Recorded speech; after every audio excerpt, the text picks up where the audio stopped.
Bienvenue dans cette vidéo où nous allons parler des conditions ternaires. Alors, qu'est-ce que c'est que ça? Vous allez voir, c'est une façon plus rapide d'écrire des choses, mais ça peut surprendre la première fois qu'on en voit. Alors, dans un premier temps, je vais créer une variable nombre. Ça, maintenant, on sait faire. Et je vais mettre 2. J'aurais pu mettre ce que je veux, hein. Et là, en gros, le but, c'est d'afficher. Je vais demander si le nombre est plus grand qu'un autre nombre. Si c'est vrai, je veux mettre vrai. Si c'est faux, je vais mettre faux. Mais attention en français, pas en anglais. Je veux pas que ça soit true ou false. Donc comment je vais pouvoir faire? Eh ben, on va utiliser des ternaires. Alors on aurait très bien pu utiliser les if, else, qu'on a vu dans les vidéos précédentes. Donc ça, il n'y a pas de souci, on sait. Mais je vais vous montrer la façon, une façon d'écrire beaucoup plus rapide. C'est ce qu'on appelle les conditions ternaires. Alors, je vais directement faire un console log. Alors, on aurait pu, je vais vous montrer après, mais on aurait pu faire ça dans une variable et afficher la variable après. Je vais vous montrer, hein, ça va être plus simple. Alors, hop, là, on écrit la condition. Je vais mettre un espace, on met nombre, d'accord? Et on va demander si il est plus grand que 4. Et là, dans les ternaires, il faut mettre un point d'interrogation. D'accord? Donc en gros, ça, c'est la condition qu'on veut évaluer. Est-ce que nombre est plus grand que 4? D'accord? Donc là, la réponse, c'est faux. Alors, il faut savoir que les ternaires, on met deux choses après. Si c'est vrai, ce qui va s'afficher, c'est le premier élément qu'on met tout de suite après le point d'interrogation. Donc là, moi, je vais mettre, si c'est vrai, donc je vais mettre vrai en français. D'accord?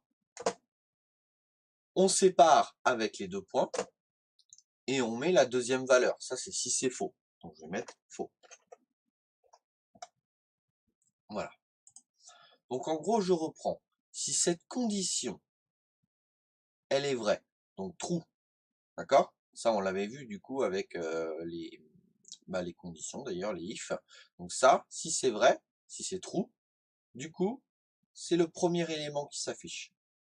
Si c'est false, c'est le deuxième élément.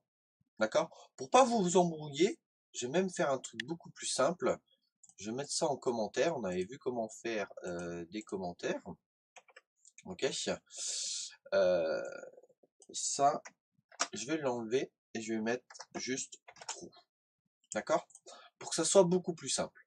Donc là, la condition, elle est vraie, puisque j'ai mis true, donc elle est forcément vraie. True. Vous allez voir qu'est-ce qui va s'afficher. Vrai. D'accord? C'est le premier élément. Alors c'est vrai, mais ça aurait pu être je suis Fabien, hein. On peut mettre ce qu'on veut, hein. Et là, qu'est-ce qui s'affiche? Je suis Fabien. Ok? Nous, dans notre cas, on veut laisser vrai. Donc, comme c'est true, c'est la première qui s'affiche. Si maintenant on met false, donc la condition n'est pas remplie. Là, c'est la deuxième valeur qui s'affiche. Faux. Et voilà, et pareil, on peut mettre ce qu'on veut. Donc si on reprend avec notre condition, hop, on va enlever les commentaires. Donc là, on reprend. Nombre est égal à 2. On demande, est-ce que nombre est plus grand que 4? Ben non, nombre il est plus petit. Donc ça, c'est pas rempli. Donc ce qui va s'afficher, alors je vais effacer la console. Pour effacer la console, c'est le petit rond là barré. Hop, symbole du vide. Si, du coup, donc ça, c'est pas vrai, hein, on est bien sur false, hein, nombre, il n'est pas plus grand, mais plus petit que 4. Donc on va afficher la deuxième valeur. Je vous montre ça. Alors, loupé, hop, faux. D'accord? Donc, on aurait très bien pu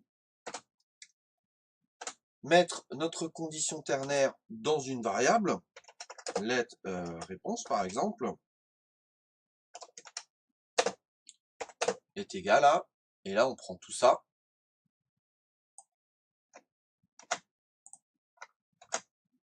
et on affiche ça. Du coup, réponse va valoir soit vrai, soit faux en fonction de la condition. Et là, on peut très bien afficher réponse. Ça fait exactement la même chose. Du coup, on peut vérifier que juste en changeant le symbole, voilà, est-ce que nombre est plus petit que 4? Oui. 2 est bien plus petit que 4, donc ça va correspondre à true. Comme c'est true, c'est la première valeur qu'on va afficher. Vrai. Donc voilà, donc j'espère que vous avez bien compris les ternaires. Alors, au début, c'est pas évident de les utiliser. Faut avoir cette logique-là. Maintenant, c'est important de savoir comment elles fonctionnent parce que ça peut arriver d'en rencontrer dans certains codes. Mais vous allez voir, on préfère plutôt utiliser les si, les if else que des ternaires. Mais voilà, en une seule ligne, on affiche du coup soit vrai, soit faux. C'est quand même relativement pratique et il faut savoir comment elle fonctionne. Alors, j'ai oublié un petit point, virgule ici et ici. Hop, ça fait exactement la même chose. Le JavaScript est assez permissif là-dessus, mais du coup, c'est mieux de les mettre. Ok, je vous dis à bientôt sur une prochaine vidéo où on va parler du mode strict et je vais vous montrer un petit peu. Bon, on a déjà abordé le sujet avec var, let, const, mais du coup, je vais vous montrer le mode strict. Je vous dis à bientôt sur la prochaine vidéo. Ciao, ciao.